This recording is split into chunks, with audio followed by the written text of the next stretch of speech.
Isang 60 anyos na bilyonarya ang nabuntis ng isang binatang mahirap mula sa kabundukan. Ang sikreto sa likod nito ay yayanig sa lahat. Sa edad na 60, inakala ng bilyonaryang si Maria Santos, ang reyna ng nagniningning na imperyo ng alahas sa buong Maynila, na ang natitirang bahagi ng kanyang buhay ay magiging isang tahimik na paglipas ng mga araw sa kanyang marangyang mansyon. Dito, ang dating masayang halakhakan ay napalitan na ng kalungkutan na sinusukat na lamang ng walang emosyong tiktak ng orasan. Mahigit 2 dekada ng biyuda, at ang kaisa-isang anak na lalaki ay pinili ang Australia bilang kanyang tahanan, sanay na si Maria sa kalungkutang itinatago sa likod ng mga mapanuring mata ng lipunan. Ngunit mapaglaro ang tadhana. Hindi niya alam na sa isang madaling araw sa Luneta Park, ang buhay niyang inakala niyang maayos ng nakaayos ay biglang guguho dahil lamang sa isang tingin ng estranghero, isang mahigpit na yakap, at isang beses na pagkakaligtas mula sa bingit ng kamatayan. Ang bayani niya sa araw na yon ay si Jose Reyes, isang 29 anyos na lalaking payat ang balikat, mula sa liblib na nayon ng Sagada sa kabundukan ng Cordillera, kung saan ang kagubatan ay laging nababalot ng hamog at ang kahirapan at gutom ay patuloy na bumabalot sa bawat tahanan. Bumaba si Jose sa Maynila na may dalang 1,200 piso lamang at isang lukot na papel na may numero ng telepono ng isang kakilala. Ngunit bago pa man umiti ang swerte, isang malupit na dagok ang ibinigay sa kanya ng tadhana, ninakaw ang lahat ng kanyang pera at mga dokumento. Sa gitna ng maningning ngunit estrangherong lungsod, nagpagalagala si Jose na parang multo, kumakalam ang sikmura, ginagawang kama ang mga bangko sa gabi, at naglalakad kung saan-saan para maghanap ng trabaho, ngunit puro iling lang ang natatanggap. Sa sandali ng sukdulang desperasyon, bigla niyang nakita ang isang matandang babae na bumagsak sa gitna ng parke. Walang pag-aalinlangan, sumugod siya, binuhat ito at dinala sa ospital, sa kabila ng gutom at pagod na nagpapahirap sa kanyang katawan. Walang nakakaalam na ang binatang mahirap mula sa kabundukan ay nagligtas sa isang bilyonarya. At maging siya ay hindi inaasahan na ang kanyang ginawa, na nagmula sa purong habag, ay magtutulak sa kanya sa isang gulong ng tadhana, isang paglalakbay na may pag-ibig, pagsubok, malupit na panghuhusga ng lipunan, at isang munting buhay na malapit ng isilang mula sa isang relasyong itinuturing ng marami na mali. Sa isang banda ay ang reputasyong buong buhay niyang pinaghirapang itayo, sa kabilang banda ay ang puso niyang biglang tumibok ng mabilis sa kanyang katandaan. Ano ang pipiliin ni Maria?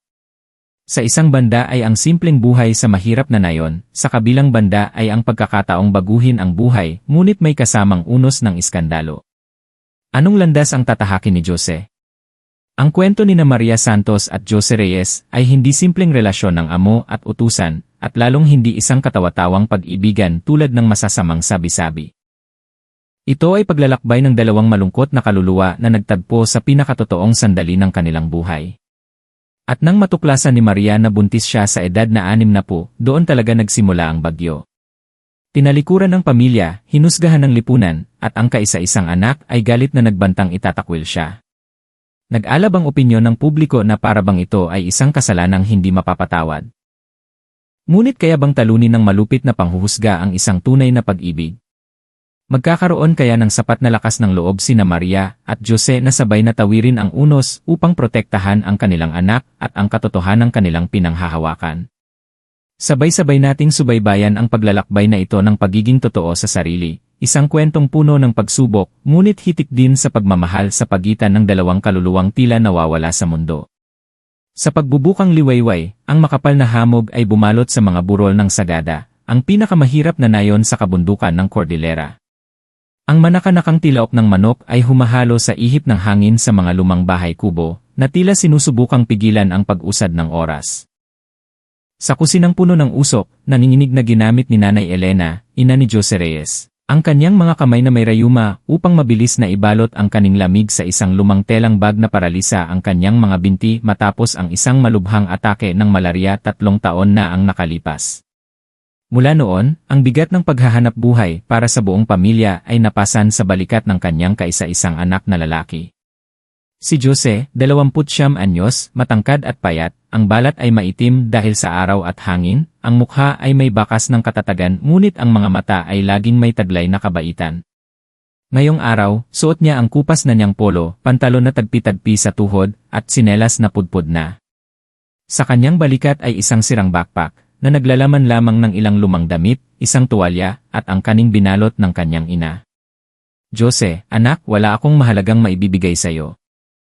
Sana lang pagdating mo sa syudad, alagaan mo ang sarili mo, huwag kang gagawa ng anumang kalokohan. Kapag kumita ka na, tawagan mo ako. Maghihintay ako dito sa bahay. Nabasag ang boses ni Nanay Elena. Hinigpitan ni Jose ang payat na kamay ng ina. Huwag kayong mag-alala, Nay. Aalis ako, pero babalik din ako. Kapag nakaipon na ako, dadalhin ko kayo sa ospital sa syudad para magamot ang mga paa ninyo at makalakad kayo ulit. Pagkasabi nito, mabilis siyang tumalikod at bumaba sa hagdan ng kahoy. Sinundan siya ng tingin ni Nanay Elena hanggang sa maglaho ang kanyang anino sa likod ng mga puno. Ang bus mula Cordillera patungong Quezon City, at mula roon ay lilipat patungong Maynila, ay umalis ng alas 5 ng umaga. Ang masikip na upuan at malakas na pag-uga ng bus sa palikulikong daan sa bundok ay nagpasuka kay Jose. Ngunit hindi siya nagreklamo, tahimik lang siyang nakatingin sa bintana, sinusundan ng tingin ang mga bundok na unti-unting lumalayo. Sa kanyang bulsa, mayroon lamang siyang eksaktong 1,200 piso at isang naninilaw na papel na may numero ng isang malayong kakilala, si Tio Ben, na nangakong hahanapan siya ng trabaho. Mga alas 3 ng hapon, dumating ang bus sa Maynila. Ang matinding sikat ng araw, makapal na usok, at ingay ng mga busina ay nakapagpabigla sa kanya. Bumaba si Jose, bitbit ang backpack, puno ng pag-asa ang puso. Sumilong siya sa isang waiting shed, nanginginig na idinayal ang numero ni Tio Ben, ngunit malamig na boses lang ng operator ang kanyang narinig, "The subscriber cannot be reached." Naguguluhan pa si Jose nang bigla siyang matulak ng malakas mula sa likod, isang kamay na sinbilis ng kidlat ang dumukot sa kanyang bulsa. Bago pa siya makagalaw, ang kanyang pitaka na naglalaman ng 1,200 piso, ang papel, at ang luma niyang ay nawala na. Magnanakaw! Ang pitaka ko, sigaw ni Jose, hinabol ang anino ng lalaki sa gitna ng maraming tao, ngunit walang sinumang lumingon. Walang tumulong, walang pakialam sa isang binatang probinsyano, na nakatsinelas na pudpod, nanginginig sa gitna ng dayuhang lugar. Nang hihinang bumalik siya sa bangko, napaupo, napahawak sa ulo, puno ng pait ang puso. Ang lahat ng pag-asang dala niya mula sa kabundukan ay biglang naglaho. Walang dokumento, walang pera, walang kamag-anak, walang matutuluyan. Maningning ang mga ilaw ng syudad, ngunit ang puso niya ay kasing dilim ng gabi.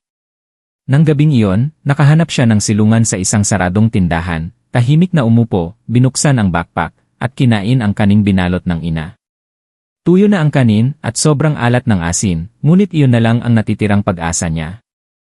Sa gitna ng marangyang kalye, si Jose Reyes, ang binatang mahirap mula sa kabundukan, ay opisyal na nagsimula ng kanyang mga araw ng paggala, hindi alam na sa loob lamang ng ilang araw. Bibigyan siya ng tadhana ng isang pagkakataong magbago ang buhay sa paraang hindi inaasahan. 3 araw na ang lumipas mula nang tumapak si Jose Reyes sa Maynila. Sa loob ng 3 araw na yon, nabuhay siya na parang anino. Sa araw, naglalakad siya sa mga kalye para maghanap ng trabaho, mula sa mga kainan, construction site, hanggang sa mga bodega. Ngunit kapag nalaman nilang wala siyang lahat ay umaayaw at umiiling.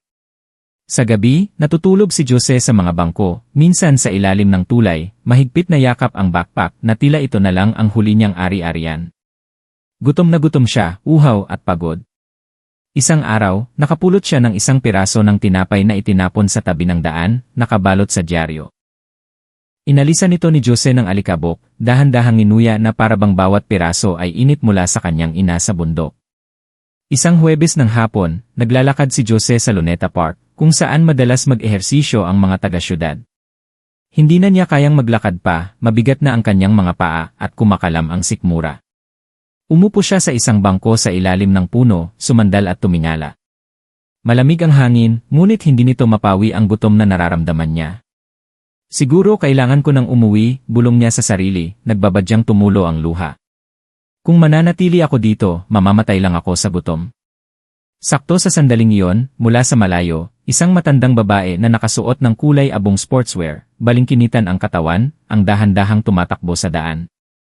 Pantay ang kanyang paghinga, matatag ang mga hakbang, at kahit bakas ang pagod sa mukha, pilit pa ring nagpapatuloy. May ilang bumati sa kanya, "Good morning, Ma'am Maria." Ngunit bahagya lang siyang tumango. Iyon si Maria Santos, 60 anyos, ang babaeng simbolo ng industriya ng alahas sa Maynila, mayaman at makapangyarihan, ngunit lubos na nag-iisa. Tuwing umaga, tumatakbo siya dito, bilang paraan upang mahanap ang tunay na hininga ng buhay pagkatapos ng mahahabang araw sa katahimikan ng kanyang mansyon. Ngayong araw, nakalimutan niyang mag-agahan. Ang pressure mula sa mga meeting, ang lamig ng pakikitungo ng anak sa Australia, at ang pira-pirasong tulog ay nagdulot sa kanya ng matinding pagod. Bigla, huminto si Maria, napahawak sa dibdib, bumilis ang paghinga, nag-alanganin ang mga paa, at bumagsak sa damuhan. Namutla ang kanyang mukha, at pautal-utal na lamang siyang nakapagsalita, masakit. Hirap akong huminga. Masyadong mahina ang kanyang daing, walang nakarinig. Ang mga naglalakad ay nagmamadali, ang mga nagbibisikleta ay abala sa kanilang mga telepono, lahat ay dumaan na parang walang nangyari.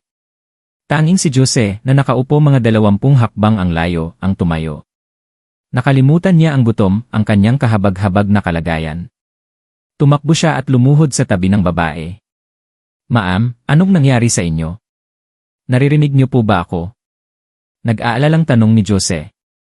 Hirap huminga si Maria, nangingisay ang mukha. Hindi alam ni Jose ang gagawin, kaya't lumingon siya at sumigaw, tulong.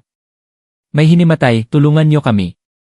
Isang matandang lalaki na nagbibisikleta ang huminto at tumawag ng ambulansya. Habang naghihintay, maingat na inangat ni Jose ang ulo ni Maria at binuhat siya. Kahit nanginginig ang kanyang mga binti dahil sa gutom at pagod, pinilit niya itong hawakan ng mahigpit. Tumatakbo siyang palabas ng parke, hinahanap ang ambulansya. Mabuti na lang, wala pang 10 minuto ay dumating na ito. Mabilis siyang inilagay ng mga doktor sa stretcher at binigyan ng paunang lunas. Isang nurse ang lumingon kay Jose, sasama po ba kayo? Umiling si Jose at mahinang sinabi, napadaan lang po ako. Pagkatapos ay bumalik siya sa bangko at napaupo. Basang-basa siya ng pawis, kumikirot ang tiyan, ngunit sa loob niya, nakaramdam siya ng kakaibang gaan. Tila sa unang pagkakataon sa loob ng maraming araw, nakagawa siya ng isang bagay na makabuluhan. Hindi niya alam na ang di sinasadyang gawain iyon, sa gitna ng isang estrangherong syudad, sa gitna ng maraming taong walang pakialam, ay natandaan at ito mismo ang magbubukas ng isang malaking pagbabago sa buhay ng binatang mahirap mula sa kabundukan. Sa emergency room ng Manila General Hospital, dahan-dahang iminulat ni Maria Santos ang kanyang mga mata. Kinailangan niyang kumurap ng ilang beses dahil sa nakakasilaw na puting ilaw mula sa kisam. Mabilis pa rin ang tibok ng kanyang puso, ngunit nabawasan na ang pakiramdam na sinasakal. Isang batang nurse ang ngumiti nang makita siyang gising na. Okay na po kayo. Mabuti na lang at may nagdala sa inyo agad dito. Kumulot ang noo ni Maria, mahina pa ang boses, sino ang nagdala sa akin dito? Isang binata po. Hindi siya sumama, binuhat lang kayo papunta dito tapos umalis din agad. Sana ay magtatanong pa siya, ngunit mabilis na umalis ang nurse dala ang mga papeles. Isang kakaibang pakiramdam ang lumitaw sa kanyang puso.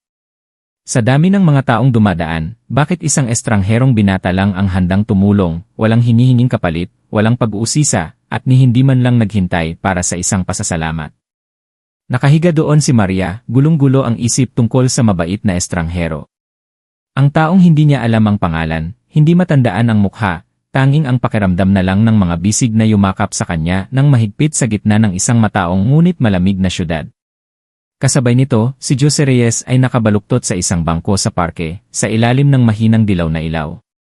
Kumakalam ang sikmura, nanginginig sa ginaw, hinila niya ang kanyang sirang backpack, at ipinantakip sa tiyan ang manipis na jacket.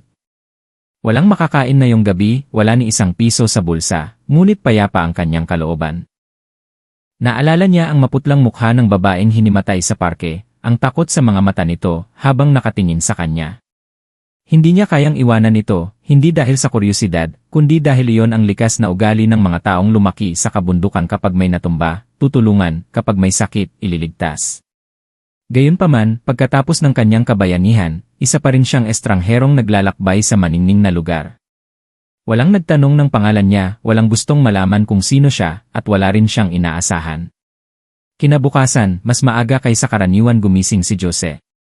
Naghilamos siya sa pampublikong gripo at nagpatuloy sa paghahanap ng trabaho. Sa pagkakataong ito, nagpunta siya sa isang construction site malapit sa isang bagong subdivision. Isang gwardiya ang nakakita at tumawag sa kanya, "Hoy, bata, naghahanap ka ng trabaho. Halika dito." Tuwang-tuwang lumapit si Jose. Pagkatapos ng ilang tanong, dinala siya ng gwardiya sa foreman.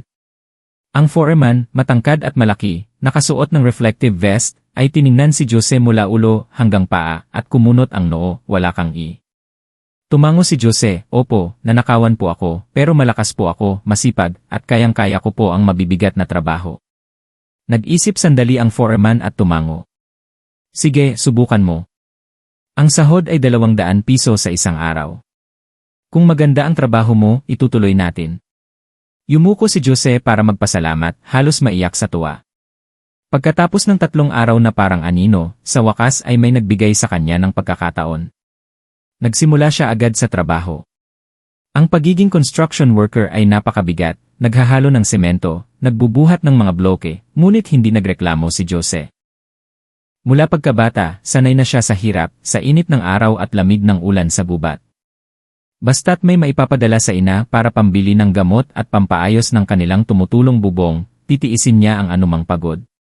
Sa tanghalian, habang ang ibang manggagawa ay kumakain ng kanin na may ulam, si Jose ay tahimik na kumakain ng tinapay, umiinom ng tubig, o hinahati ang kaning may asin na binalot ng ina para tumagal ng ilang araw. Nagsimulang mapansin si Jose ng mga tao. "Ang sipag ng batang taga-bundok," sabi ng isa.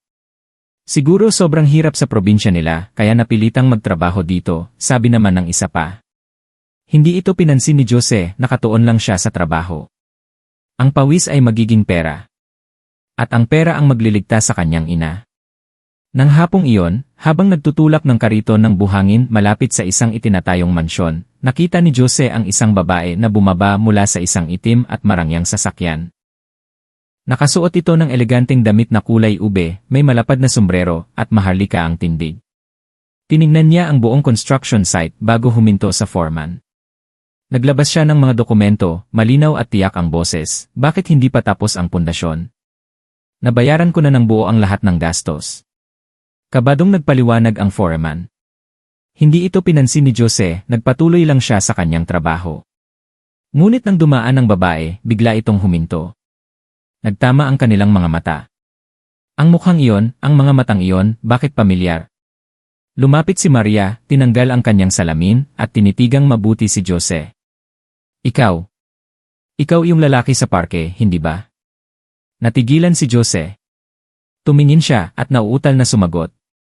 "Kayo po, yung hinimatay. Okay na po ba kayo?" Tila huminto ang lahat sa construction site. Nagulat ang manager, nagbulungan ang mga manggagawa, habang si Maria ay namumula na ang mga mata. Huminto ang lahat sa sandaling iyon. Nakatayo si Jose, hawak pa rin ang kariton na puno ng semento, tumutulo ang pawis mula sa noo hanggang baba. Hindi siya makapaniwala na ang babaeng iniligtas niya sa Luneta Park, habang nanlalabo ang paningin sa gutom, ay ang may-ari pala ng marangyang mansyon na ito.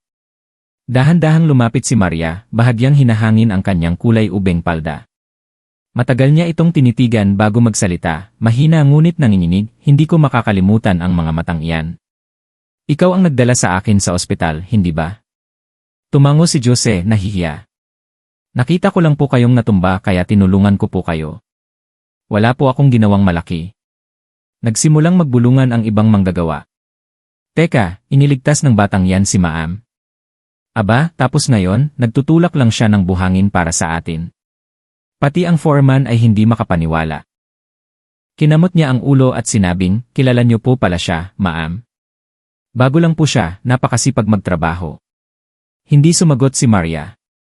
Tahimik lang siyang lumapit kay Jose, tiningnan ang kupas niyang damit hanggang sa sirang tsinelas, at napabuntong hininga. Ang kanyang mga mata ay puno ng pasasalamat at awa. "Bakit ka nagtatrabaho dito?" Yumuko si Jose, hindi makatingin ng diretsyo. "Wala po akong papeles, walang trabaho, at nanakawan po ako. Galing po akong Cordillera, kahit anong trabaho po tatanggapin ko basta't may maipadala sa probinsya. Paralitiko po kasi ang nanay ko." Para siyang sinaksak sa dibdib sa narinig. Sa maningning na syudad na ito, ang mga tulad ni Jose ay kadalasang tinitingnan ng may pag-ingat. Pero hindi siya.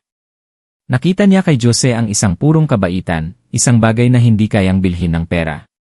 Lumingon siya sa foreman at mariing sinabi, hindi na siya kailangang magtrabaho dito. Isasama ko siya. Ang isang mabuting taong tulad niya ay hindi ko hahayaang maghirap ng ganito.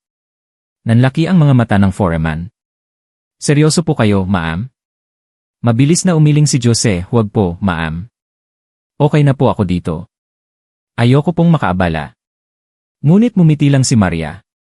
Sa unang pagkakataon sa loob ng maraming taon, nagliwanag ang kanyang mga mata, hindi dahil sa isang mamahaling alahas, kundi dahil sa isang taong nagparamdam sa kanya ng init sa bingit ng kamatayan. Iniligtas mo ang buhay ko, hindi yon maliit na bagay. Sumama ka sa akin. Hindi na kita hahayaang magutom. Hindi makagalaw si Jose. Halo-halong pagkamangha, hiya, at pasasalamat ang kanyang naramdaman. Hindi niya inakala na isang eleganteng babae ang personal na mag-aanyaya sa kanya.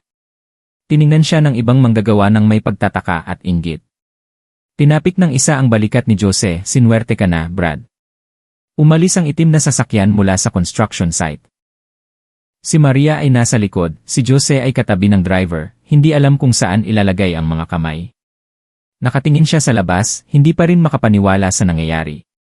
Huminto ang sasakyan sa harap ng isang mansyon sa tabi ng Laguna de Bay. Hindi ito kasing laki ng itinatayo, ngunit sapat na para mamangha ang sinuman. May arko sa gate, malinis na hardin, at mga halamang maayos ang pagkakatrim. Tahimik at elegante ang lugar, malayong malayo sa mundong kinalakihan ni Jose.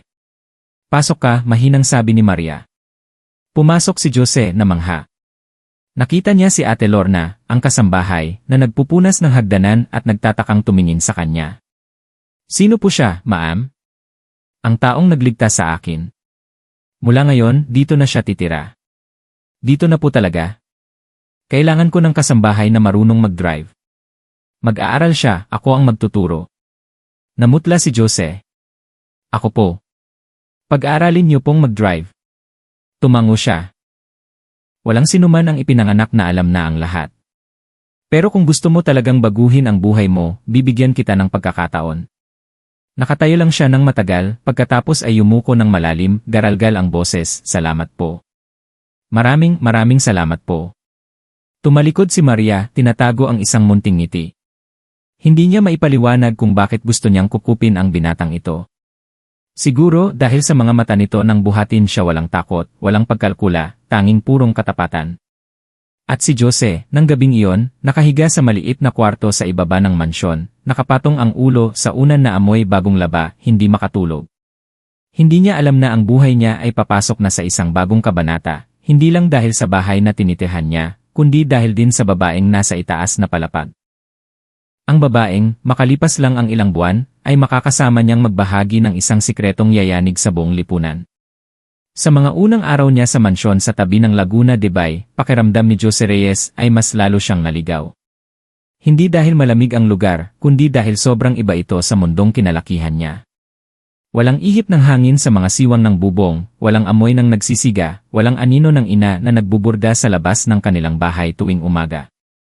Dito, lahat ay malinis, tahimik, at medyo nakakasakal. Inilagay si Jose sa isang maliit na kwarto malapit sa garahe, may kama, makintab na aparador, at mabangong kumot. Tuwing umaga, gumigising siya bago pa sumikat ang araw, tumutulong kay Ate Lorna maglinis ng bakuran, maghugas ng kotse, at magpunas ng bintana. Sa hapon, dinadala siya ni Maria sa isang driving school. In-enroll niya siya sa isang mabilisang kurso, at sinabing, hindi kita pinipilit, pero kailangan mo ng propesyon para mabuhay. Mag-aral ka, ako na ang bahala sa bayad. Tumango si Jose nang walang pag-aalinlangan, alam niyang hindi na mauulit ang pagkakataon. Sa unang araw niya sa pagmamaneho, nanginginig ang mga kamay niya sa manibela. Sinigawan siya ng instructor, dahan-dahan lang, huwag mong hawakan na parang sinasakal mo. Umiti lang siya ng nahihiya. Ngunit pag-uwi sa gabi, masigasig siyang nag-aral ng teorya. Hiniram niya ang libro ng mga batas trapiko, bawat pahina ay may salungguhit, bawat traffic sign ay maingat na kinulayan na parang isang batang nagsisimulang magsulat. Madalas siyang tinitingnan ni Maria mula sa balkonahe, nakikitang bukas pa ang ilaw sa kwarto ni Jose hanggang hating gabi. Tahimik siyang bumababa at kumakatok. Nagulat na binuksan ni Jose ang pinto, may kailangan po kayo, ma'am. Ngumiti si Maria, may dalang isang baso ng orange juice. Anong pinag-aralan mo at ang sipag mo? Inumin mo ito at matulog ka na ng maaga. Nahihiyang tinanggap ni Jose ang baso, ayoko pong sayangin ang kabutihan nyo. Sa amin po, ang tawag na sa inyo ay diwata. Tumawa si Maria, hindi malakas pero napakainit. Huwag mo na akong tawaging ma'am. Baka mas matanda pa ako sa nanay mo. Ano po? Ang itatawag ko sa inyo. Pwedeng 8. Namula si Jose. Sige po. At Maria. Nang gabing iyon, nang bumalik si Maria sa kanyang silid, nakangiti pa rin siya. Matagal na panahon na mula nang may tumawag sa kanya ng iyong ate na isang lalaki at nagbigay ito ng kakaibang init sa kanyang puso. Pagkatapos ng 3 buwan, nakapasa si Jose sa driving test. Si Maria mismo ang nagdala sa kanya para pumili ng damit, pantalon, at binilhan siya ng isang pares ng makintab na itim na sapatos. Sinimulan na niyang maging personal driver nito. Ang marangyang itim na kotse ay regular na bumibiyahe mula Laguna de Bay patungo sa tindahan ng alahas sa Rocas Boulevard. Si Maria ay nasa likod, si Jose sa harap, diretso ang tingin, matatag ang kamay sa manibela. Hindi siya kailanman nahuli, hindi nagmaneho ng mabilis, at hindi madaldal. Sa mga tahimik na biyaheng iyon, hindi sila gaanong nag-uusap, ngunit ramdam nila na unti-unting lumalapit ang kanilang mga loob. Isang Sabado ng gabi, umuwi si Ate Lorna sa probinsya, kaya't silang dalawa na lang ang naiwan. Si Maria mismo ang nagluto sa kusina, medyo alanganin ang mga kamay habang naghihiwa ng gulay, ngunit ayaw niyang magpatulong kay Jose. Ngayon, kakainin mo ang luto ko. Ang hapunan nila ay sinigang na hipon, adobo, at pritong itlog. Mga simpleng pagkain, ngunit para kay Jose, isa itong handaan. Magkaharap silang kumain sa ilalim ng mainit na ilaw. Kumuha si Jose ng isda, at mahinang sinabi, noong bata pa ako, ganito rin magluto ang nanay ko, pero hindi kami nakakakain ng ganito karami. Nilagyan ni Maria ng sabaw ang kanyang mangkok, mula ngayon, ituring mo ng bahay mo ito. Kumain ka ng mabuti, mag-aral kang maigi. Siguradong inaasahan din yan ng nanay mo sa probinsya. Tumingin si Jose, may namumuong luha sa kanyang mga mata, isang emosyong matagal nang kinikimkim sa gitna ng hirap ng buhay. Biglang nanikip ang dibdib ni Maria. Uminom siya ng tubig at tiningnan siya ng diretsyo sa mata. Mabuti kang tao at matagal na rin akong nag-iisa. Siguro, kailangan natin ang isa't isa. Ang mga salitang iyon, hindi pa lubusang naintindihan ni Jose, ngunit nagtanim ito sa kanyang puso ng isang kakaiba, malabo, at mahirap ipaliwanag na damdamin. Mula sa hapunan na iyon, wala nang nagbanggit sa kanila ng mga salitang, siguro kailangan natin ang isa't isa. Ngunit ang kapaligiran sa mansyon ay hindi na tulad ng dati. Si Jose Reyes ay maaga pa ring umaalis at gabi nang umuwi, maingat pa ring nagmamaneho, at tinatawag pa ring ate si Maria. Ngunit minsan, nahuhuli niya ang mga mata ni Maria na nakamasid sa kanya mula sa balkonahe. Ang mga tingin na iyon ay hindi na lang basta pasasalamat o pag-aalala, kundi isang bagay na mas malalim at mas delikado. Ganoon din si Maria. Nararamdaman niyang unti-unting lumalambot ang kanyang puso. Minsan, sa pagtingin lang sa anino ni Jose na naglilinis ng kotse sa bakuran, basang-basa ng pawis ngunit walang reklamo, nakakaramdam siya ng kirot. Tila ang lalaking iyon ay hindi na isang binatang mahirap, kundi isang bahagi na ng kanyang buhay na hindi niya kayang aminin. Isang araw, biglang bumuhos ang ulan. Iyon ang araw na hinatid ni Jose si Maria sa tindahan at naghintay sa labas ng mahigit 1 oras. Palakas ng palakas ang ulan. Nakatayo pa rin si Jose, hindi sumilong dahil walang nagsabi sa kanya. Nang lumabas si Maria at makita siyang basang-basa, diretso pa rin ang tingin sa manibela, natigilan siya. Anong ginagawa mo? Bakit hindi ka sumilong? Bahagyang ngumiti si Jose. Ang kotse ninyo pag nabasa, mapupunasan ko. Pero ang paghintayin kayo, kasalanan ko na po yon. Natigilan si Maria, may namumuong luha sa kanyang mga mata, hindi dahil sa ulan, kundi dahil sa emosyon. Sa loob ng maraming taon, wala pang sinuman sa tabi niya ang nag-alala sa mga maliliit na bagay na tulad niyon. Nang gabing iyon, nagtimpla siya ng tsaa at inanyayahan si Jose sa sala. Maginhawa ang silid sa ilalim ng dilaw na ilaw at sa tunog ng ulan sa labas. Matagal silang tahimik.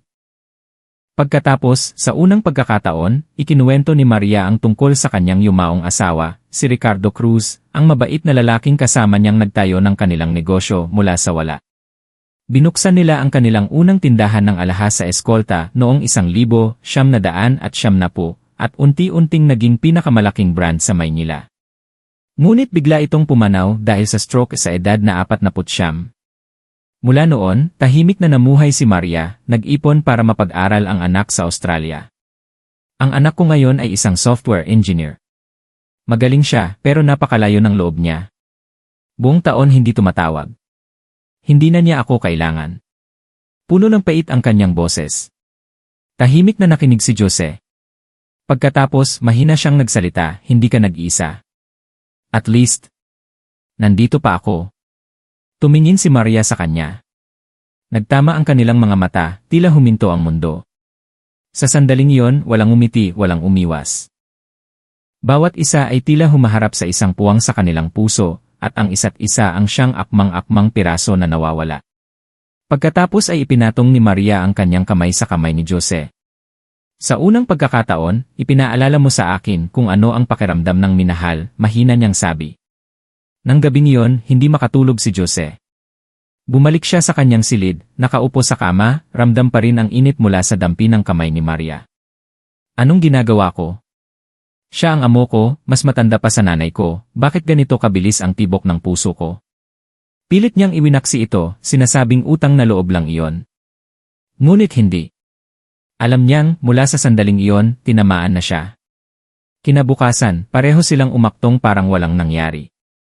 Ngunit iba na ang mga tingin, iba na ang distansya, at ang puso. Hindi na sumusunod sa isip. Isang bagyo ang tahimik na paparating, kahit na maaliwalas pa ang langit. Huminto ang sasakyan, bumaba si Jose at tumakbo palapit sa kanyang ina. Sumunod si Maria, medyo alanganin habang tumatapak sa lupang may mga bato. Yumuko siya, magandang araw po. Ako po si Maria, kaibigan ni Jose. Dinalaw ko lang po kayo. Tumingin si Nanay Elena mula kay Jose papunta kay Maria, pagkatapos ay sa marangyang damit at sapatos nitong nabahiran na ng putik. Kahit mahirap, sapat ang kanyang pakiramdam para malaman na iba ang babaeng ito. Salamat, Hija. Nakaabala ka pa. Mahirap lang kami, wala kaming mayaalok. Hindi po abala. Gusto ko pong makita kung saan lumaki si Jose, at para magpasalamat sa inyo sa pagkakaroon ng isang mabuting anak. Nagulat si Nanay Elena. Tahimik lang si Jose, nakayuko. Nang gabing iyon, may kasalan sa kanilang ngayon. Isinama ni Jose si Maria sa gitna ng pagdiriwang, sa paligid ng apoy, sa tunog ng mga gangsa, at sa mga paikot na sayaw ng patong. Si Maria, kahit simple ang suot, ay agaw pansin. Ngunit hindi siya nahiya. Umupo siya kasama ang mga taga-nayon, nakipagtawanan, kumain ng inihaw, at uminom ng tapoy sa unang pagkakataon. Katabi niya si Jose, kalahating ipinagmamalaki, kalahating nag-aalala. Mabilis siyang tinamaan ng alak, namula ang kanyang pisngi at nagningning ang mga mata. Nang matapos ang kasiyahan, inalalayan siya ni Jose pabalik sa isang bahay kubo. Tahimik ang gabi, sumisilip ang buwan sa likod ng mga puno, at isang lampara lang ang nagsisilbing ilaw. Umupo siya, hawak ang noo. Tingin ko lasing na ako. Kumuha si Jose ng isang basong maligamam na tubig at aalis na sana. Ngunit nang tumalikod siya, isang malambot na kamay ang humawak sa kanyang braso. Manatili ka muna dito. Lumingon si Jose. Ang mga matang iyon ay tumingin sa kanya ng walang distansya, walang pag-aalinlangan, hindi na tingin ng amo sa isang katulong. Nang gabing iyon, sa tahimik na kabundukan, dalawang malungkot na kaluluwa ang unang beses na nagdikit, hindi dahil sa utang na loob o awa, kundi dahil sa isang bagay na simple, totoo, at mahirap pangalanan damdamin. Kinabukasan, sumilip ang sikat ng araw sa maliit na silid kung saan magkasama sina Maria at Jose. Maagang bumangon si Jose. Naghilamos siya gamit ang malamig na tubig mula sa isang batya at tumingin sa mga bundok, gulong-gulo ang isip. Kagabi, lahat ng hangganan ay nabura. Lumabas si Maria pagkatapos ng ilang minuto. Suot pa rin ang simpleng damit, ngunit may kakaibang kinang sa kanyang mga mata. Lumapit siya kay Jose at mahinang sinabi, "Hindi ako nagsisisi." Lumingon siya, litong-lito. Pero, ang nangyari kagabi. Kung may makaalam. Ngumiti si Maria, isang napakagaang ngiti na puno ng tapang. Wala tayong pinatay, wala tayong ginawang masama. Nagkamali lang ng panahon ang ating mga puso. Yumuko si Jose, hindi na nakapagsalita, ngunit alam niyang totoo ang nararamdaman niya. Nang hapong iyon, nagpaalam na sila sa ina ni Jose. Hinatid sila ni Nanay Elena hanggang sa dulo ng nayon at inabutan si Maria ng isang maliit na inabel na bag, ako mismo ang gumawa nito. Salamat sa pagmamahal mo kay Jose. Naiiyak na tinanggap ito ni Maria. Nangangako po ako, hindi ko pababayaan si Jose. Umalis sila sakay ng kotse, pabalik sa magulong syudad. Ang pagbabalik sa Maynila ay pagbabalik ng dalawang taong hindi na katulad ng dati. Nagsimulang kumalat ang mga tsismis. Laging nakangiti si Maam Maria ngayon. Balita ko, may batang nag-aalaga sa kanya. Sino? Yung driver niyang matangkad at mukhang mabait. Siya nga. Ang mga bulungan ay unti-unting lumaki. Isang araw, sa tindahan ng alahas, isang babae ang lumapit kay Maria at nagtanong, totoo ba ang tsismis na may batang lover ka? Umiti lang si Maria. Maraming sinasabi ang mga tao, pero ang mahalaga ay maging totoo sa sarili. Nang gabing iyon, habang naglilinis ng kotse si Jose, lumabas si Maria na may dalang tsa. Ano sa tingin mo? Kung ang buong mundo ay laban sa atin. Hindi agad sumagot si Jose. Tumingin siya kay Maria, may determinasyon sa kanyang mga mata. Mahirap po ako, pero hindi duwag. Hindi ko itatakwil ang nararamdaman ko. Kung hindi ka natatakot, hindi ako atras. Hindi kumibo si Maria. Lumapit siya, umupo sa tabi nito, at isinandal ang ulo sa kanyang balikat. Sa sandaling iyon, wala na silang pakialam sa mga mapanuring mata sa labas, dahil alam nilang ang pinakamalaking unos ay hindi magmumula sa opinyon ng publiko, kundi mula sa sarili nilang mga puso. Ang pag-ibigan ni Maria at Jose ay parang isang apoy na tahimik na nagliliyab. Habang pilit itinatago, lalo itong lumalakas. Hindi nila inamin, hindi rin itinanggi. Pinili nilang manahimik, ngunit hindi sila hinayaan ng mundo. Isang umaga, nakatanggap si Maria ng tawag mula kay Miguel Santos, ang kanyang anak sa Australia. Ma, may itatanong ako. Sino si Jose Reyes? Nabalitaan kong pinatira mo raw siya dyan. Hindi umilag si Maria. Nagtatrabaho siya para sa akin. Siya ang driver ko at tiwala ako sa kanya. Tiwala. Nagkakalat na ang tsismis na may relasyon kayo. Nag-iisip ka pa ba, ma? Pinutol ni Maria ang kanyang anak, sa unang pagkakataon ay may diin sa boses. Malinaw pa ang pag-isip ko. Hindi ako nagnakaw, hindi ako nanloko, at lalong hindi ako gumawa ng mali. Maaaring hindi mo maintindihan, pero huwag kang humusga kung hindi mo naranasan ang mag-isa tulad ko. Pagkatapos ay ibinaba ang telepono. Nang hapong iyon, halata ni Jose na may problema si Maria. Gabi na nang maglakas loob siyang magtanong, pagod po ba kayo? May problema po ba? Tumawag ang anak ko. Alam na niya ang tungkol sa atin. Natigilan si Jose. Hindi siya nagulat, ngunit may lungkot pa rin sa kanyang mga mata. Gusto niyo na po bang itigil? Hindi agad sumagot si Maria. Hindi ko alam. Pakiramdam ko, para akong lumalangway laban sa agos. Pagkalipas ng ilang araw, lumipad si Miguel mula Sydney. Walang pasabi, bigla siyang lumitaw sa gate ng mansyon. Nakita siya ni Jose na papasok. Sino ka? Tanong ni Miguel, matalim ang tingin. Ako po si Jose. Ikaw ang lalaking kasiping ng nanay ko, tama ba? Ang mga salita ay parang patalim. Maging ang mga kapitbahay ay nagsimulang magbulungan. Lumabas si Maria mula sa loob. Miguel! Tumigil ka! Huwag kang magsalita ng ganyan. Ngunit huli na ang lahat. Nang gabing iyon, naupo silang tatlo sa sala. Tila isang larangan ng digmaan. Ma, alam mo ba ang ginagawa mo? Sinisira mo ang dangal mo para lang sa isang probinsyanong driver, galit na sabi ni Miguel. Ano ang dangal? Kalmadong sagot ni Maria. Yung mga salu-salo na hindi mo pinupuntahan. Yung mga taon na mag-isa ako sa bahay na ito. Kung sino ang mamahalin ko, karapatan ko yon. Gusto sanang umalis ni Jose, ngunit hinawakan ni Maria ang kanyang kamay. Hindi, manatili ka. Problema nating tatlo ito. Isang linggo pagkatapos noon, nagsimulang maglabasan ang mga balita sa tabloid, bilyonaryang taga Maynila, ibinuking ng anak ang relasyon sa batang driver. Kumalat ang mga litrato nila sa social media. Nawalan ng customer ang tindahan, huminto sa pakikipag-ugnayan ang mga kasosyo, at ang ilang kaibigan ay tumawag para mangusig. Pag-ibig ba talaga yan o pera lang, Maria? Ngunit mumiti lang siya. Pagmamahal ito ng isang tao at hindi ko kailangang patunayan. Ilang beses nag-alok si Jose na umalis. Ayaw niyang mawala ang lahat kay Maria dahil sa kanya. Ngunit isang bagay lang ang sinabi ni Maria, marami na akong nawala sa buhay ko. Kaunti pa ay hindi na mahalaga. Huwag ka lang mawala sa akin. Matapos ang iskandalo, halos bumagsak na ang mundo ni Maria. Ngunit nanatili siyang matatag. Tanging si Jose lang ang nakakakita ng kanyang kalungkutan. Gabi-gabi, nakaupo siya sa balkonahe, nakatingin sa lawa, tulad ng ginagawa noon ng kanyang yumaong asawa. Isang gabi, dinalhan siya ni Jose ng tsaa at isang lumang folder. Ano ito? Tanong ni Maria. Mga lumang papeles po ng tatay ko. Engineer po siya noon. Namatay siya sa isang aksidente sa trabaho at niloko lang ang nanay ko sa mga benepisyo. Gusto ko po sanang mag-aral ng abogasya para buksan ulit ang kaso pero wala po akong pera. Ngayon, tapos na po ako. Kaya ko na po kayong ipagtanggol kung kailangan. Natigilan si Maria, namuo ang luha sa kanyang mga mata. Hindi. Mo kailangang gawin yan. Hindi po, kailangan ko, sabi ni Jose. Kailangan kong protektahan ang unang taong nagturo sa akin kung paano mabuhay ng totoo sa puso ko. Kinabukasan, lihim na nag-resign si Jose bilang driver. Nag-apply siya sa isang maliit na law office sa Maynila.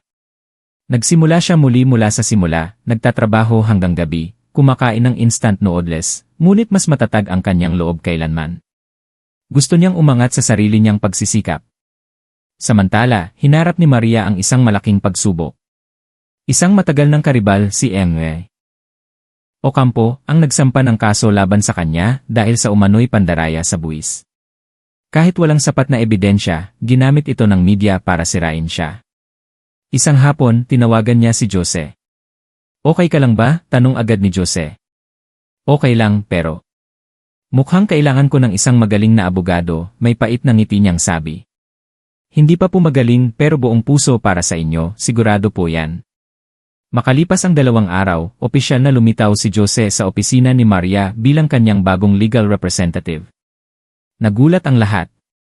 Ngunit nang magsimula siyang magtrabaho, pag-aralan ang bawat dokumento, at humiling ng audit, nawala ang lahat ng paghuhusga. Hindi na siya ang mahirap na driver. Siya na ang nagdadala ng isang bahagi ng dangal ng babaeng minamahal niya. Nang gabing iyon, pagkatapos ng isang mahabang araw, binigyan ni Maria si Jose ng isang bibingka. Malapit na ang Pasko. Sana maging payapa naman ngayong taon. Hindi ko po kailangan ng kapayapaan, sabi ni Jose. Kailangan ko pong maging matatag kayo, dahil kung nakatayo pa kayo, maniniwala ako sa pinili ko. Tiningnan siya ni Maria, may luha sa mga mata ngunit hindi mahina. Kung sabay nating lalakbayin ang daang ito, magsisisi ka ba? Ang pagsisisihan ko lang ay kung isang araw, paggising ko, hindi na kita makita. Isang maulang hapon, habang nag-aayos ng mga lumang papeles si Maria, aksidente niyang nahugot ang isang luma at naninilaw na sulat. Mula ito sa kanyang yumaong asawa, si Ricardo, na pumanaw mahigit 7 taon na ang nakalipas. Nanginginig niyang binuksan ito. Isang bahagi ng sulat ang nagpatigil sa kanyang mundo, kung isang araw ay wala na ako sa tabi mo, huwag kang malungkot. Alam ko ang mga bagay na hindi mo kailanman ikinuwento sa akin, tungkol sa sanggol noon, tungkol sa sugat sa iyong puso. Alam ko ang lahat, pero hindi kita sinisisi. Kung makakita ka ng isang taong magpapangiti sa iyo, huwag kang mag-atubili. Pinapahintulutan kita. Nais kong maging masaya ka. Napaluhod si Maria, nanginginig habang hawak ang sulat. Ang sikreto tungkol sa sanggol noon, isang alaalang akala niya'y nalibing na, ay biglang bumalik. Makalipas ang 2 araw, tinawag niya si Jose. Ikinuwento niya ang isang bagay na hindi pa niya naikukwento kaninuman. Jose, nagkaroon na ako ng anak noon. Isang babae. Nagulat si Jose. Noon, mahigit 20 anyos pa lang ako, pinilit akong ipakasal ng mga magulang ko. Tumakas ako nang malaman kong buntis ako. Pero naaksidente ako. Paggising ko, sinabi ng doktor na wala na ang sanggol. Hindi ako umiyak, hindi sumigaw, nagpatuloy lang ako sa buhay na parang isang bangkay. Nang makilala ko si Ricardo, hindi siya nagtanong tungkol sa nakaraan. Ngayon ko lang ito ikinuwento. Ikinuwento ko para malaman mo na hindi ako perpekto. Gusto mo pa rin bang manatili sa tabi ko?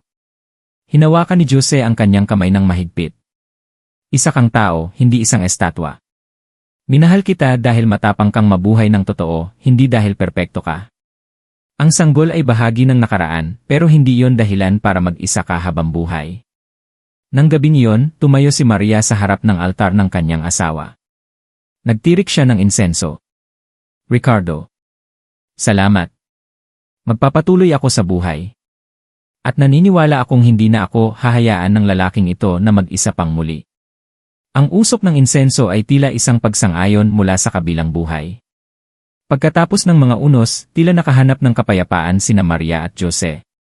Ngunit pansamantala lang iyon. Isang umaga, muling dumating si Miguel. Sa pagkakataong ito, mas kalmado siya. Ma, hindi na ako makikialam. Pero magbubukas ako ng branch ng kumpanya sa Australia. Kailangan kong sumama ka roon pansamantala para tumulong sa mga kontrata. Kailangan mo ring lumayo muna para humupa ang lahat. Ang ibig mong sabihin, dapat akong magtago, tanong ni Maria. Hindi pagtatago, kundi pag-iwas sa karagdagang sakit, sagot ni Miguel. Narinig ni Jose ang lahat. Nang gabing iyon, tahimik siyang nagluto ng sinigang na isda at nilagang gulay, mga paborito ni Maria. Pupunta ka ba talaga sa Australia? Tanong niya. Tumango si Maria. Ilang buwan lang para bigyan ka rin ng espasyo.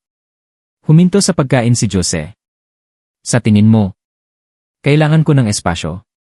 Tumingin si Maria sa kanya. Hindi ikaw kundi ako. Kailangan kong malaman kung wala ako sa tabi mo, ipagpapatuloy mo ba ang landas mo o hihinto ka? Bago lumipad si Maria, hinatid siya ni Jose sa airport. Walang yakap, walang halik, walang pangako. Kung gusto mo pang maghintay, manatili ka, sabi ni Maria. Pero kung napapagod ka na, umalis ka na, hindi ako magagalit. Hindi po ako maghihintay sa pagbabalik ninyo, sagot ni Jose. Dahil kailangan ko pong bumalik kayo, dahil ang Maynila ay mawawala ng liwanag kung wala ang isang tulad ninyo. Isang patak ng luha ang tumulo mula kay Maria bago siya tumalikod. Sumara ang pinto ng airport. Iniwan ang anino ng isang 60 anyos na babae na naglalakad ng may pagmamalaki at pagdududa. Sa mga sumunod na araw, bumalik si Jose sa normal na buhay. Hindi na siya driver, hindi na rin nakatira sa mansyon. Umupa siya ng maliit na apartment. Sa araw ay nagtatrabaho, sa gabi ay nag-aaral. Gabi-gabi, tinitignan niya ang kanilang chat box ni Maria sa Facebook, ngunit hindi nagpapadala ng mensahe. Lumipas ang 1 buwan, tapos 2. Isang araw, nakatanggap si Jose ng sulat mula sa Australia. Sa loob, isang plane ticket at isang litrato ni Maria sa tabi ng isang gusali na may pangalang Miguel Santos Holdings. Nakangiti siya, ngunit malungkot ang mga mata. Sa ilalim ng litrato, may isang maikling sulat, pagod na ako. Uwi na tayo, pwede ba? Paulit-ulit na binasa ni Jose ang mga salitang iyon. Nang gabi, kinuha niya ang kanyang telepono at nag-reply ng isang linya, umuwi ka na. May naghihintay pa rin dito. Makalipas ang 2 linggo, bumalik si Maria sa Maynila. Hindi nagpasabi. Sinalubong siya ni Jose sa airport. Walang bulaklak, walang yakap, isang tingin at isang ngiti lang. At sapat na yon. Okay ka lang ba? Tanong ni Jose. Hindi. Pero buhay pa, sagot niya. Tahimik sila sa buong biyahe. Pagdating sa mansyon, pagbaba pa lang ni Maria, isang estrangherang babae ang lumitaw sa gate, payat, may kargang isang batang lalaki na mga 3 taong gulang. Kayo po. Si Ma'am Maria?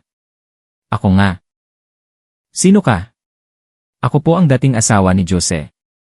Tila huminto ang mundo. Lumabas si Jose mula sa kotse, natigilan.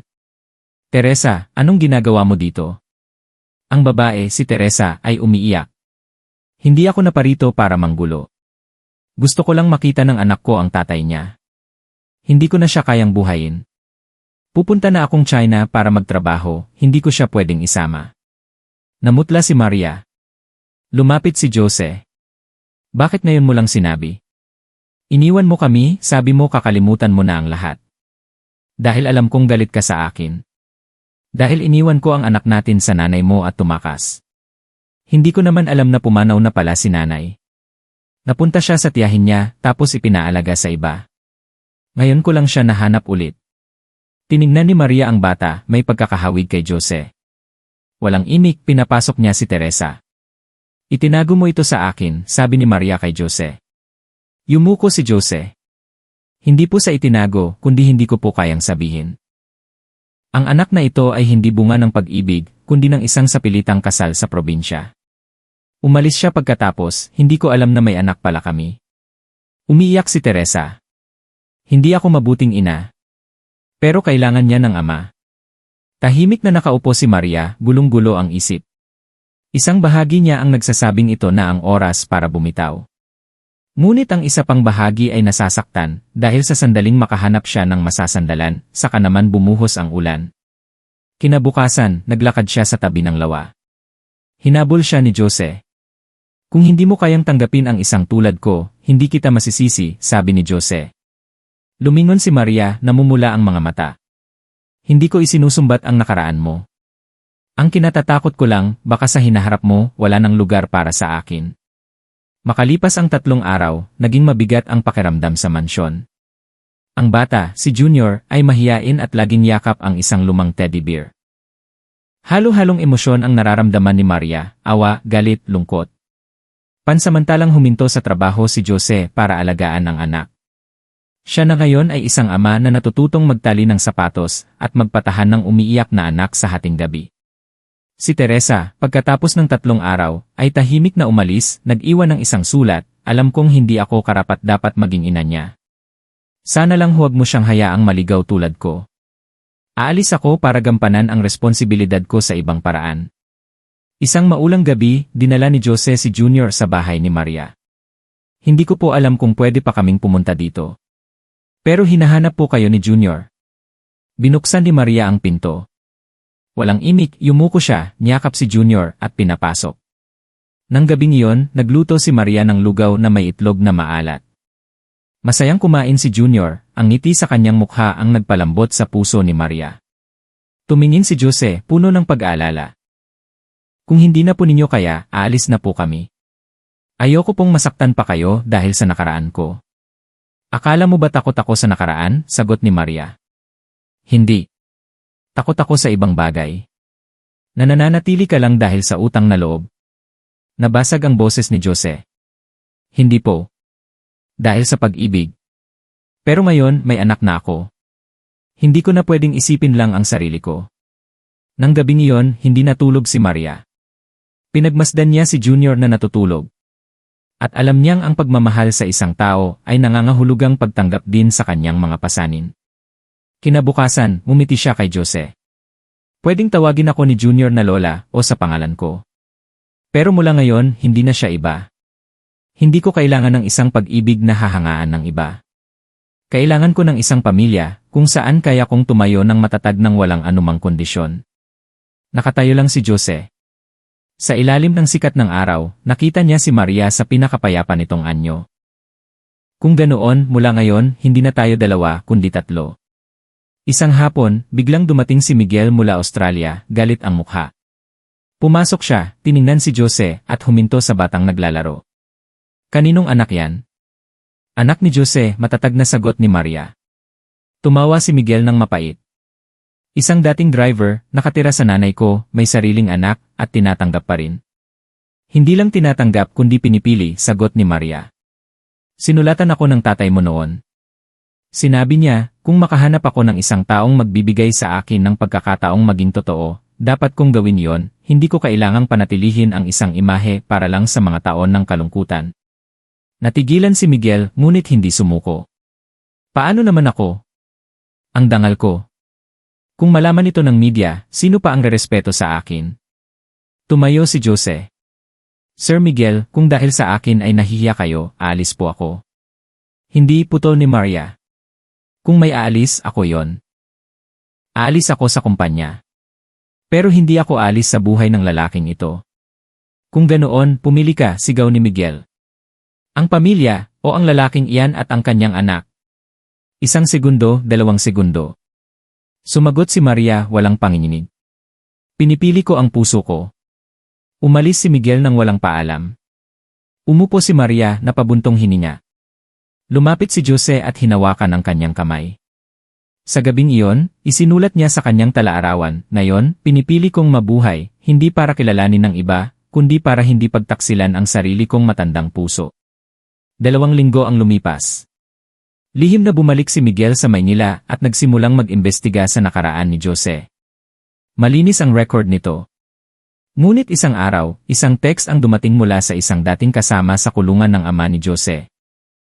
Inilantad nito ang isang madilim na sikreto. Noong 19 anyos si Jose, nasangkot siya sa isang gulo na nagresulta sa malubhang pinsala ng isang tao.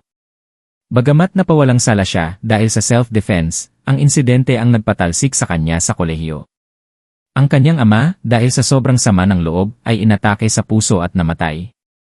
Iniwan siya ng kanyang ina mula noon. Kinuha ni Miguel ang pagkakataon.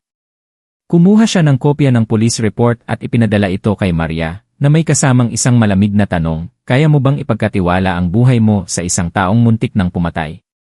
Nang mabasa ito ni Maria, natigilan siya. Nanginginig ang kanyang mga kamay. Buong araw siyang tahimik. Nang dumating si Jose, ipinakita niya ang sulat. Namutla si Jose, ngunit sa halip na magpanik, naging kalmado siya. Alam niyo na pala. CJ. Ikukwento ko ang lahat. Ikinuwento niya kung paano niya ipinagtanggol ang kanyang ama mula sa mga nagpapautang, kung paano siya napagbintangan, at kung paano siya iniwan ng kanyang ina dahil sinisisi siya sa lahat. Mula noon, nangako akong hindi na mauulit ang nakaraan. Nagsumikap akong mag-aral at magtrabaho ng marangal. Pero hindi ko po ito ikinuwento kaninuman dahil takot akong ituring na kriminal. Tahimik ang silid. Tiningnan ni Maria ang lalaki sa harap niya. Hindi na ito ang inosenteng binata noon, kundi isang taong dumaan sa impyerno, ngunit nagawang bumangon mag-isa. Tumayo siya, lumapit, at hinaplos ang pisngi nito. Hindi ka pumatay ng tao, garalgal niyang sabi. Iniligtas mo ang iyong ama. At kung ang nakaraang iyon ang dahilan kung bakit ka naging isang mabuting tao ngayon, kung ganoon. Hindi ako nagsisisi. Ngunit sa dilim, naghahanda si Miguel ng isa pang atake. Dahil alam niyang kung hindi kayang paghiwalayin ng papel na iyon ang kanyang ina at si Jose, marahil ang pagdating ng isang partikular na babae. Ay kaya. Isang babaeng nagtatago ng pinakamalaking sikreto sa buhay ni Jose. Isang umaga, may kumatok sa gate. Isang babaeng nasa 50, payat at may malalim na mga mata. Sino po sila? Tanong ni Maria. Ako ang ina ni Jose Reyes. Gusto kong makita ang anak ko. Tila na kuryente si Maria. Ang ina ni Jose na akala ng lahat ay matagal nang wala. Ang pangalan niya ay Aling Rosa. Pagkatapos niyang iwan ang kanyang pamilya, nagpagala-gala siya, nagtrabaho kung saan-saan, at muntik nang maibenta sa ibang bansa. Nakita lang niya muli ang litrato ni Jose sa isang dyaryo. Sakto namang dumating si Jose kasama si Junior. Natigilan siya. Nanay. Isang salita lang ang lumabas, puno ng sakit na kinimkim sa loob ng maraming taon. Hindi ako naparito para humingi ng tawad, sabi ni Aling Rosa. Gusto ko lang matawag kang anak kahit isang beses. Lumapit si Junior at nagtanong, Tatay, sino po siya? Lumuhod si Jose at niyakap ang anak. Siya. Ang lola mo, Junior. Tahimik na umiyak si Maria. Sa isang saglit, 3 henerasyon ang nagsama-sama. Ngunit bago pa man magkaroon ng kapayapaan, may isa pang revelasyon si Aling Rosa. May isang taong may kinalaman sa nangyari noon. Siya ang dahilan kung bakit nasira ang pamilya natin. Ang pangalan niya ay Antonio de Leon. Namutla si Jose. Si Antonio de Leon ang CEO ng isang malaking construction company, ang bagong business partner na inimbitahan ni Miguel. Napag-alaman ni Jose na si Antonio de Leon, na may galit noon sa kanyang ama, ang nagtanim ng ebidensya laban sa kanya. Siya ang dahilan ng lahat ng trahedya. Nagkaisa sina Maria, Jose, at maging si Miguel para labanan si De Leon. Ngunit naging tuso si De Leon. Nag-leak siya ng impormasyon sa media. Biglang sumabog ang isang balita, bilyonaryang nalululong sa pag-ibig, kinukupkop ang driver na may criminal record. Bumagsak ang stock ng kumpanya ni Miguel. Ang buong pamilya ay nasa ilalim ng matinding pressure. Kinabukasan, nagdesisyon si Jose. Nagpadala siya ng sulat sa 3 pinakamalaking pahayagan. Ako si Jose Reyes. Inaako ko ang lahat ng responsibilidad. Aalis ako sa buhay ni Maria Santos para matigil na ang lahat. Sa bus station, habang paalis na si Jose kasama si Junior at ang kanyang ina, biglang dumating si Miguel kasama ang mga reporter. Kinuha niya ang mikropono. Ako ang anak ni Maria Santos. Nagsisinungaling ang balitang iyan. Si Jose Reyes ay walang criminal record. Sa katunayan, siya ang nag-isang taong tumayo para protektahan ang pamilya ko. Niyakap ni Miguel si Jose. Kung aalis ka, mamamatay sa kalungkutan ang nanay ko. Kung aalis ka, lalaki ang anak mo na hindi alam ang tunay na kahulugan ng katapangan. Ang pananatili mo ang tunay na katapangan. Isang press conference ang ginanap. Inilabas nila ang lahat ng ebidensya. Napatunayang si Antonio de Leon ang may pakana sa lahat. Tumakas si de Leon at hindi na natagpuan. Ang kanilang pangalan ay nalinis, ngunit ang katatagan ng kanilang pamilya ang tunay na tumatak sa lahat. 3 buwan pagkatapos ng press conference, bumalik sa normal ang buhay, ngunit hindi na ito tulad ng dati. Ipinasa ni Maria ang pamamahala ng kumpanya kay Miguel, na ngayon ay isa ng mas matalino at mas mabuting leader. Si Jose naman ay nagtayo ng isang center para sa mga kabataang naliligaw ng landas, tulad niya noon. Tahimik siyang sinuportahan ni Maria. Si Junior ay masaya nang pumapasok sa eskwela, sa piling ng kanyang ama, Lola Rosa, at Nanay Maria. Ang mga sugat ng nakaraan ay hinilom ng pagmamahal ng isang pamilya. Isang hapon, habang naglalakad sila sa tabi ng Laguna de Bay, nagtanong si Jose, noon, inisip mo ba na magmamahal ka ulit? Ngumiti si Maria, hinawakan ang kanyang kamay. Hindi ko inisip. Naramdaman ko lang. Naramdaman ko noong huminto na akong protektahan ang sarili ko, at nagsimulang gusto ng protektahan ang iba, kahit na mawala pa ang lahat. Hindi na sila pinag-uusapan ng mga tao. Hindi sila nagpakasal, ngunit namuhay sila bilang magkaagapay sa buhay. Nang taong iyon, isang biyaya ang dumating. Nabuntis si Maria. Isang himala. Sa ultrasound room, hinigpitan niya ang kamay ni Jose. Ito ang paraan ng buhay para ibalik ang katarungan sa lahat ng nawala. Nang isilang ang sanggol, si Miguel ang unang humawak dito. Tiningnan niya ang kapatid, ang ina, at si Jose, at mumiti. Welcome sa mundong ito. Hindi mo kailangang maging perpekto, kailangan mo lang maging mabuti, tulad ng ginawa ng tatay at nanay mo. Ang buhay ay puno ng kabalintunaan. Minsan, kailangan mong mawalan para makatagpo. Minsan, kailangan mong masaktan para matutong magmahal ng mas malalim. At minsan, ang tunay na pag-ibig ay hindi nagmumula sa nag-aalab na kabataan, kundi sa pag-unawa ng dalawang kaluluwang minsang nabasag. Kung naririnig mo ang kwentong ito, tandaan mo, kahit sino ka man, saan ka man nanggaling, anuman ang iyong nakaraan, karapat-dapat ka sa isang pag-ibig na malumanay, at sa isang taong mananatili kapag ang buong mundo ay umalis na. Nagtatapos ang kwento, ngunit ang pananampalataya sa kabutihan at tunay na pag-ibig ay mananatili magpakailanman.